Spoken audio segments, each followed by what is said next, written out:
What's going on, guys? Welcome back to the best meta custom tactics. We're going to go through all the custom tactics. We're going to be 4 different variations, especially for team of the year. Now, every team of the year, there's a couple of changes that I make. Some of you guys who've been watching my videos for years probably remember this. Those who don't will probably learn a lot from this video, should I say. Every time it's team of the year, I always go back to a 4-2-3-1. There's a couple of reasons why. It's mainly just because of stability.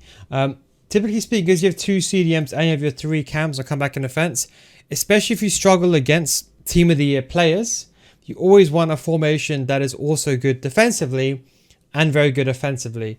No matter what anyone else tells you, this will always be top 3 formations in the game, no matter what. And every single iteration for the past, I don't know how long, it's been a top 3 formation inside the game. There's a few other changes that you also should make as well. I'm going to go through these instructions in a second. The next thing is a depth. Now, I'll be honest, you've got to be very, very careful. With team of the year, there's 2 ways to go about it, right? Realistically, if you have team of the year players on your side, you're laughing. Then you can go with a 71 depth. But as you'll find that players, for example, who are going up against you, who are using team of the year players, they're going to be much more quicker in behind. Your player choice is now more important than ever. Now, for some reason, people keep saying Ruben Diaz is good at centre back. Who on earth is suggesting this? Absolute not. Maybe in Division 10, definitely not in anywhere above Elite Division. You cannot play slow players here. Have players who've got minimum 85 sprint speed without a chemistry start is what I would suggest as a proper meta player. That's my honest opinion. You're not going to see no pro player use a player with 79 sprint speed. Believe me, you're not going to see it. So the player choice is very, very important. So width kind of comes along with that.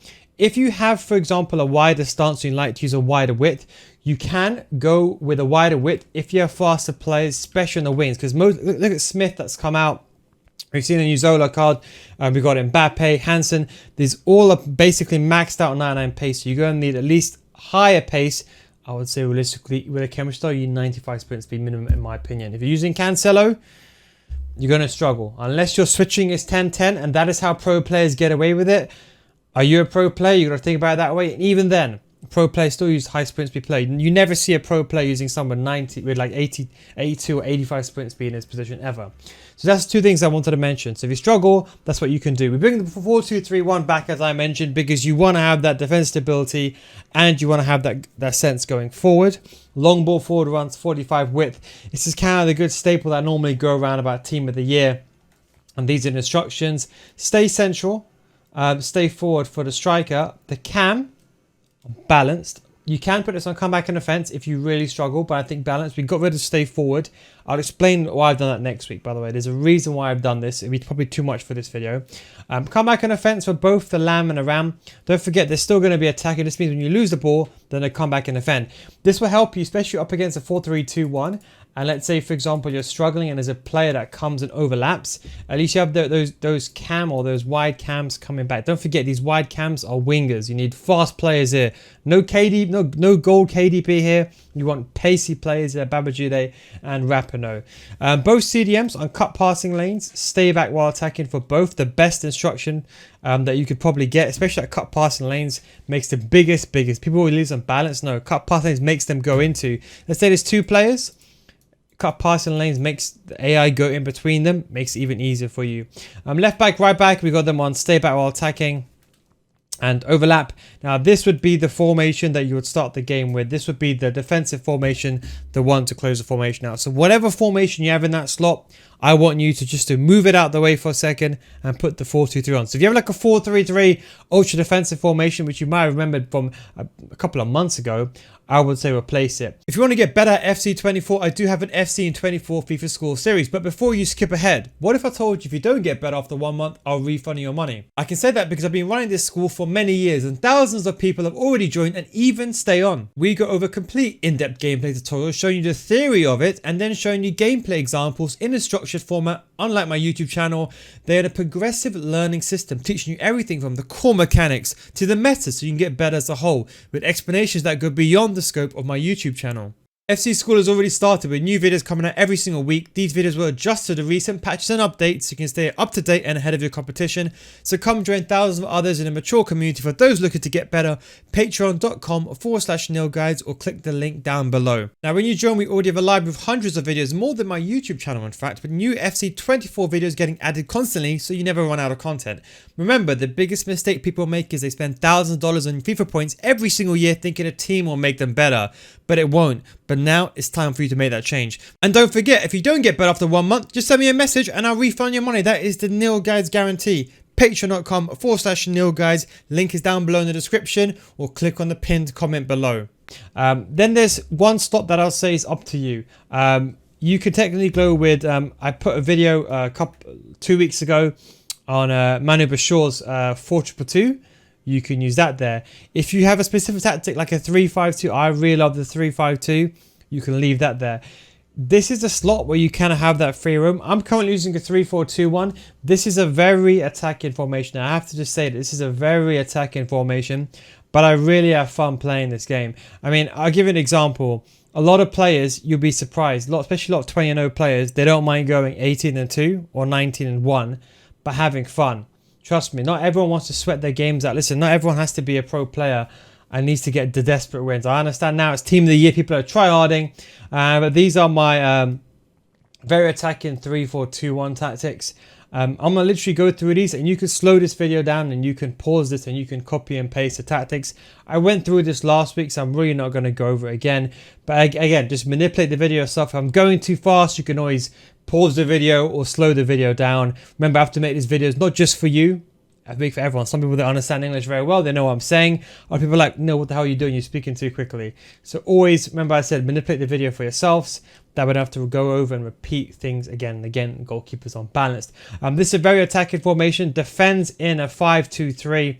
But I really, really like it. It's very, very good for counter-attack play. And you've got the 5 backs.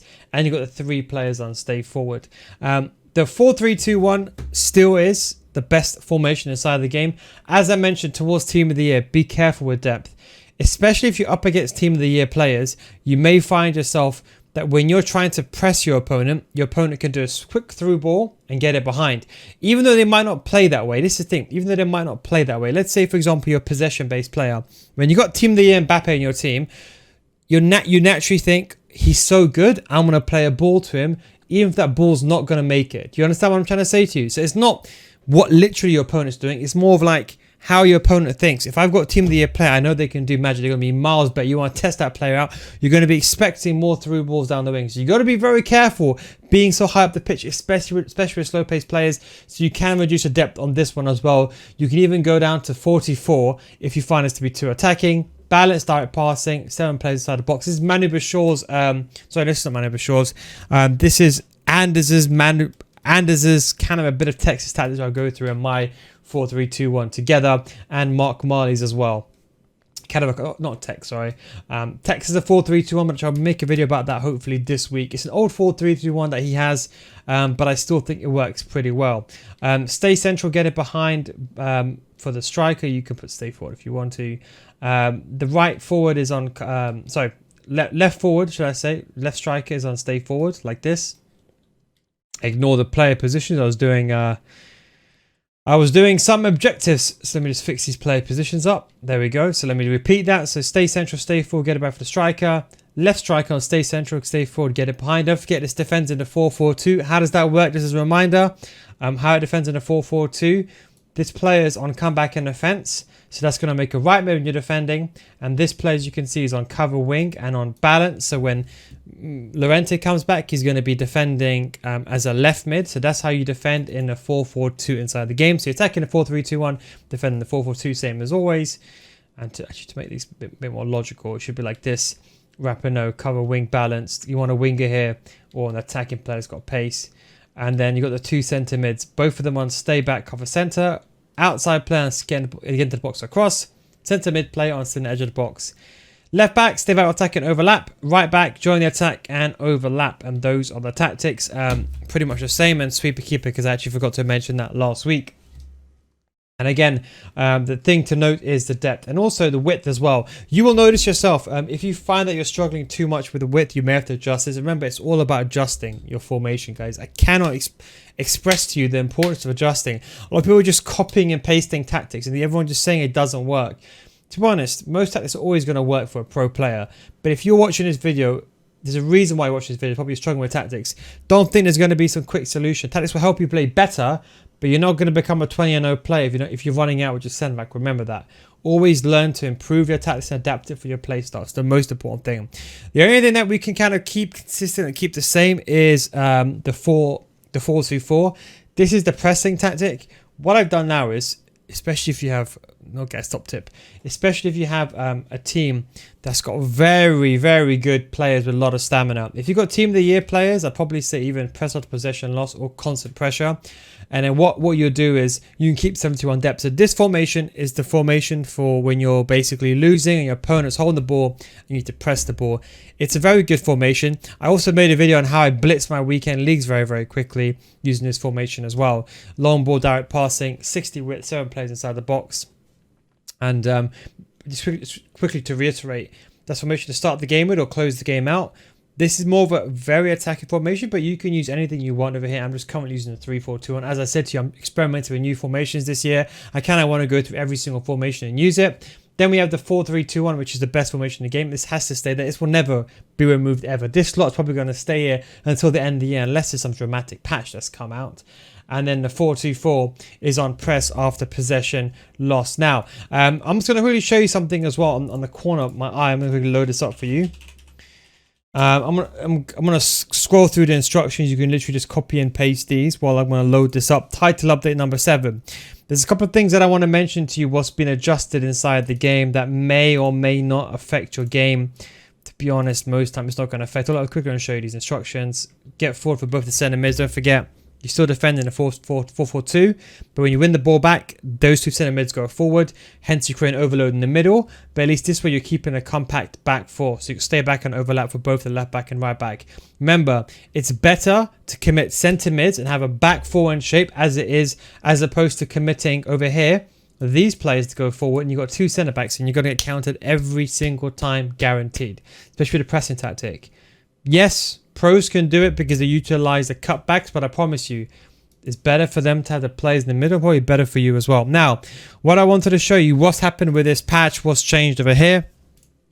Now, title update 7, I believe, should have probably come out yesterday. Now, gameplay. Reduce the accuracy of lob pass position. Lob pass are taken at extreme angles. This is rare. Hardly anyone takes it at extreme angles anyway. They may use that a bit more during Team of the Year, so that is not really applicable, but the depth kind of goes hand in hand with it, so we're kind of technically adjusting for that patch, that note anyway, with a lower depth. Improve responsiveness of precision passes. To be honest, not many people actually request precision passes. I very rarely see it, even on the pro scene. I actually very rarely see it. So again, these two you're probably not going to notice in your average game. I know a lot of people keep saying this, they're noticing this. I don't know what they're talking about, to be honest. Unless they're playing a different game from me. Slightly reduce the maximum potential of a swerve through pass. You see this more, I would say down the wing is where I'm seeing a lot more. I think people are actually trying it more now because they've seen it in the pitch notes and they wanted to see why was it reduced.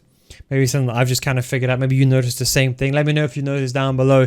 More passes down the wing, I would say, with a swerve pass.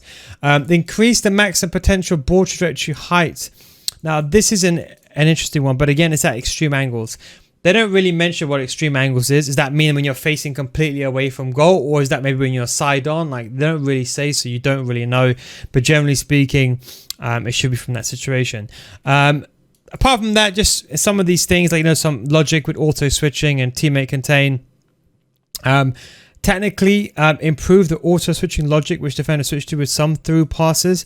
I don't think this is a problem that you'll notice as much, especially for those that are on air balls anyway. But I would say, yeah, the rest of these, I don't think it's really affecting the gameplay as much. It's more of indirect adjustments, but we'll find a lot of these things to adjust gameplay. I'll give an example of what I mean by this. That is how sometimes tactics, they change. Okay, I'll give it this a good example.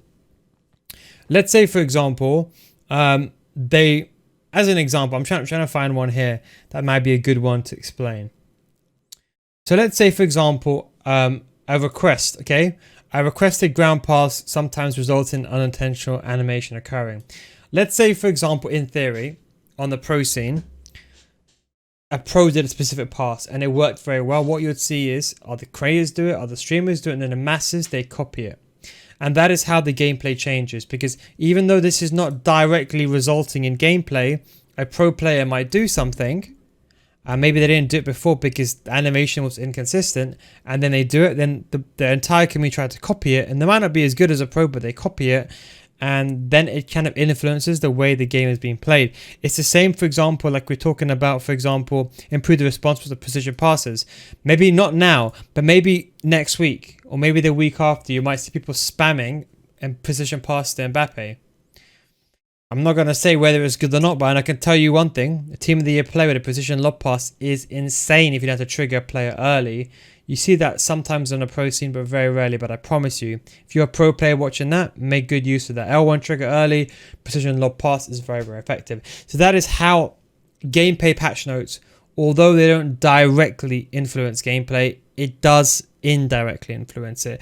It's like, for example, if finishing becomes better, people naturally play a bit more defensive. That's kind of the way.